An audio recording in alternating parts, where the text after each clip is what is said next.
السوبر المصري يوم الاحد. السوبر المصري يوم الاحد. والاهلي قادر بتاريخه بلاعيبته بجمهوره ان يحسم البطوله دي. بقول لك الكلام ده ليه؟ بقول لك الكلام ده علشان خاطر الصداع اللي هيجي لنا بعد كده. يعني النهارده مثلا الكابتن اللي كان بيلعب في الاهلي والاهلي مشاه، بيلعب دلوقتي في الزمالك، ناصر ماهر، نزل بص ويقول لك تعالى لي يا عم حاضر هنجي. هي لعيبه الاهلي الرجاء الماتش ده ان شاء الله باذن الله تكسبوه وبسكور ان شاء الله. انا عندي اقتناع ان الماتش ده هيبقى بسكور، وبسكور حلو يرضي جماهير الاهلي كمان. هتقول لي جبت الثقه دي منين؟ هقول لك بثقه ان الاهلي لما يوصل في اي بطوله على النهائي اغلبيتها بياخدها. هو ده الاهلي اللي معودنا ومعود الجمهور على كده. على فكره جمهور الاهلي متعود كده من اللي هو بشو ان انتوا وصلتوه لكده. جمهور الاهلي ما بيعترفش بالهزيمه، جمهور الاهلي ما بيعترفش بالتعادل، جمهور الاهلي ما بيعترفش غير بالبطولات، جمهور الاهلي ما بيعترفش غير بالفوز. يعني في لقطتين امبارح، زي ما كنا بنتكلم في السلبيات لازم نتكلم في الايجابيات. في لقطتين امبارح، اللقطتين دول يتبروزوا، يتبروزوا، والله يتبروزوا. يعني كنا الايام اللي فاتت كنا نسمع كلام ايه؟ ده في مشكله مع زيزو وامام، في مشكله مش عارف مع مين في اوضه اللبس، مشكله. لقطه امام عاشور امبارح وهو بيحتفل مع زيزو وبيشيله، تعرفك ان الاهلي ما فيهوش الكلام ده. ما فيهوش كلمه ده في خلافات في اوضه اللبس. يا عم في خلافات، هقول لك كان في خلافات. يبقى لا، يبقى الاهلي رجع لقواعده سالمه. بس لقطه امبارح دي تتبروز، اللي بيلعب زي ما بيلعبش. يعني امام عاشور الحمد لله، الحمد لله بالسلامه يا امام. هنقول ربنا يكفيك يا ابني من عين، انت خدت عين من ساعه ما الدور اللي فات. بس ان الاهلي ياخدك معاه البطوله، وانا احنا عارفين كلنا ان انت مش هتشارك ولا في المباراه الاولى ولا في المباراه الثانيه، بس تروح معاهم في البعثه. دي حاجه كبيره. وكمان تحتفل مع زيزو اللي بيتقال عليك ان انت بتغيروا من بعض، لا ده امام بيقول لك لا ده انا عاوز فلوس زيه. لا دي كبيره، دي لقطه كبيره. واللقطه الثانيه لقطه ديانج لما كان بيستلم افضل لاعب في المباراه وبن شرقي بيسقف له. بن شرقي بيسقف لديانج انه بياخد احسن لاعب في المباراه. لا احنا اتكلمنا على ياسر ابراهيم لما مروان عطيه كان بياخد وازاي اتكلموا كده. لا لازم نطلع نتكلم ونقول لما ديانج خد احسن لاعب في المباراه بن شرقي سقف له. في روح طيبه بين اللعيبه دلوقتي، وخصوصا كمان ان الكابتن سامح حفيظ والكابتن وليد صلاح الدين يعني عاملين جو. ويستروب، يستروب عامل جو حلو قوي مع اللعيبه. ده اللي احنا شايفينه. دول اللقطتين اللي كان لازم نتكلم فيهم ونبروزهم. بالنسبه بقى لايه؟ للصياح اللي احنا عاملين نسمعه من امبارح، لا زي السيراميكا لها ضربه جزاء، الكره جت في ايه؟ في ايد اللعيبه مرتين. يا جماعه طيب، هنقول ضربه جزاء. طب ما بنى على باطل فهو باطل. اصلا اللعبه من اولها اوف سايد. يعني اللعبه اصلا من اولها اوف سايد. دي حاجه، ارجع للماتش او ارجع للاعاده وشوفها. هتلاقي لاعب سيراميكا اللي هو اللاعب اللي هو لاعب سيراميكا اللي هو اللي كان المهاجم اوف سايد. ده في البدايه، ده ادي واحد. تاني حاجه، كل الناس طلعت وقالت لك يا جماعه دي لما ضربه الجزاء لما تيجي الكوره من اللاعب مباشره على ايد اللاعب ضربه جزاء وما يكونش فيها ضغط صحيح.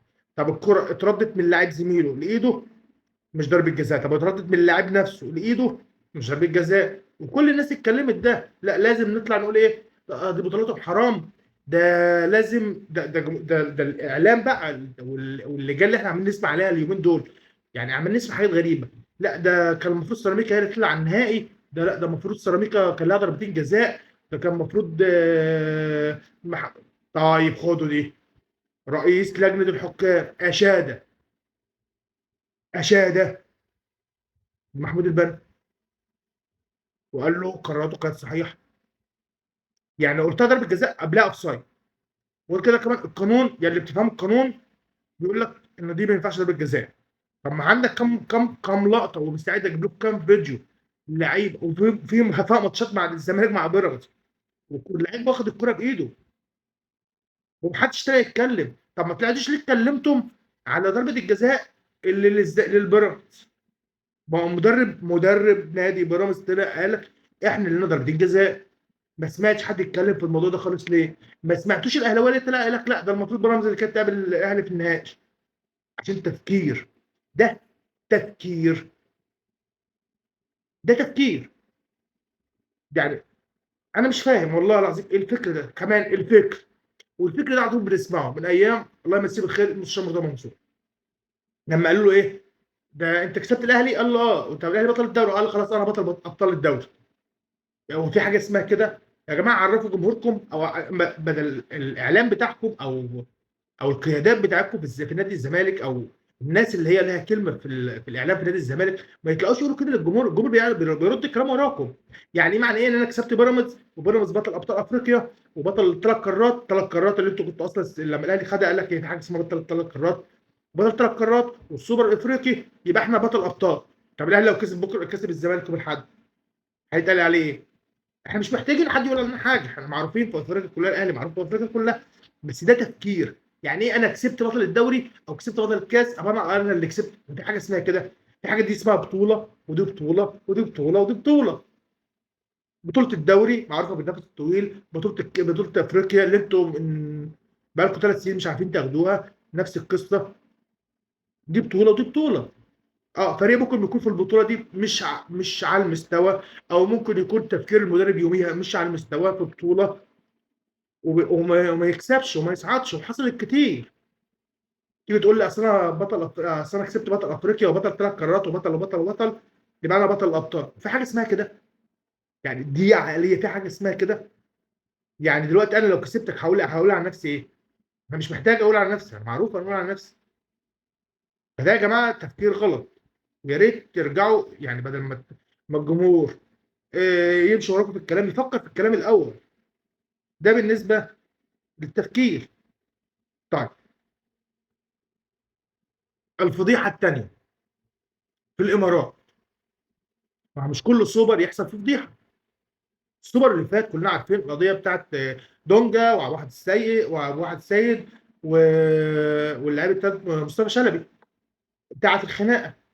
وبعدين اتحبسوا وبعدين تدخل من الجهات الامنيه هناك وطلعوهم. كلنا عارفين القصه دي. طب السنه ان المره دي طب انت بتلعب ببيراميدز انت مالك ومال بزيزو؟ بتشتم زيزو ليه؟ بتشتم عيلته ليه؟ ليه بتشتمه؟ مش انتوا اللي قلتوا بعض لسانكم كان عندنا فار ورجعنا الاسد اللي هو دونج حطه اللي هو كوكا كان حاطه في جيبه الماتش اللي فات اللي هو الفينا. مش انتوا اللي قلتوا كده؟ بترجعوا تشتموا ليه في الولد؟ بترجعوا تشتموا ليه وتقولوا وتغلطوا فيه وتقولوا عليه ده جعان ده اللي يولي وتغلطوا في اهل بيته وتغلطوا فيه وتشتموه. وعلى فكره زيزو لعيب محترف هيرد في الملعب. زيزو هيرد في الملعب بدل الشتيمه والتهزيء الفئه معينه في نادي. مش هقول كل جماهير نادي الزمالك شوفوا جماهير ناس محترمه كده انا اعرفهم شخصيا. لا انا بقول في فئه معينه موجهه بتشتم في زيزو. وممكن يشتموا زيزو وممكن يشتموا الشقه الماتش الجاي. وده غلط. احنا مش هنعمل زي ما برشلونه وريال مدريد في فييجا لما ساب برشلونه راح ريال مدريد واترمى كان بيترمى عليه ايه؟ دي كارثه وفضيحه وهتلعبوا في الامارات وهتبقى الفضيحه الثانيه. يعني امبارح انتوا غلطتوا في زيزو وشتمتوه وقعدتوا تغلطوا فيه. طب ليه؟ ليه؟ خلاص لعيب انتوا في عصر الاحتراف لعيب سابكم مش خلاص خلصت. هو انت لما طلعت قلت احنا خدنا قلب الاهلي من الاهلي على عبد الله السعيد ايام المستشار مرتضى منصور حد طلع يتكلم؟ لما خدتوا ناصر الماهر اللي طلع دلوقتي يقول لك نزل بص لك تعالى لي حد طلع يتكلم؟ بتاخدوهم يا عم. وغيره احمد حسن لما جه عندكم وحسام حسن وابراهيم حسن اللي هم عندهم اللي انا اصلا اكتر ناس زعلت عليهم لما راحوا الزمالك. عندك لعيبه كتيره زي ما احنا الاهلي خد من عندكم لعيبه كتيره. هو لما رئيس النادي عندكم طلع قال انا ما تخليش يا مدام لميس اخد لاعب او اتنين من الاهلي. طب انتوا اللي بتنكشوا. هو الاهلي لما يلاقي لعيب فري وياخده بمستوى زيزو غلط فيه لما زيزو يشوف مصلحته مع نادي لعب في كاس العالم اول ما لعب هيلعب في بطوله افريقيا اللي ما لعبهاش قبل كده بياخد بطولات ياخد بطولات مش هيروح ليه؟ وهاقولها تاني وهاعيدها تاني، يعني كل نادي بيشوف مصلحته، كل لاعب بيشوف مصلحته. هو أنت بتشجّع لعيب والّا بتشجّع نادي؟ أنا عن نفسي باشجّع نادي، يعني زيزو أو إمام أو مشيوا من الأهلي، أنا ليّا الأهلي، أنا ليّا النادي الأهلي، ده اللي باشجّعه، مش هاروح أشجّع لعيب. ما تعملوش من لعيبة أساطير، واحد زي زيزو تغلطوا فيه ليه؟ تشتموا له ليه؟ وخلّي بالكم إحنا في الإمارات تاني، فرجاء من جماهير نادي الزمالك اللي فيهم ناس محترمة كتير، ما تمشوش ورا الفئة الموجهة واللي تقول لك إيه زيزو، زيزو، زيزو، لأ استمتع بالكورة، الكورة إحنا جايين أصلًا عشان نستمتع بيها، يعني إحنا بنلعب كورة عشان نستمتع بيها، مش عشان نغلط ونربّي عداوات، لأ، وده غلط.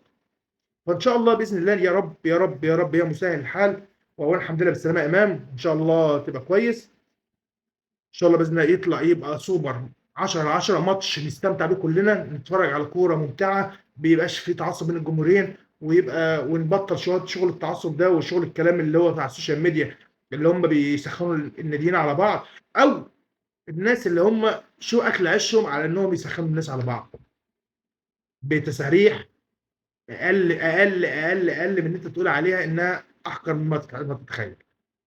فيا رب يا مسهل الماتش يوم الاحد ان شاء الله، وانا كاهلاوي اتمنى الاهلي يكسب، ويا جماهير لعيبه الاهلي احنا عارفين احنا واثقين فيكم كلكم، احنا كجمهور واثقين في اللعيبه، باداره، بجهاز فني، بمشرف على الكوره، باللعيبه نفسها، لغايه العمال اللي احنا واثقين فيكم. وان شاء الله السوبر يبقى اهلاوي وترجعوا بالبطوله رقم 16. احنا واخدين 15 مره، اكتر فريق في الدوري، اكتر فريق في مصر واخدين يعني واخدين 15 مره. ان شاء الله يبقى رقم 16 باذن الله، وان شاء الله تفرحوا كل جماهير الاهلي، واقول لكم سلام.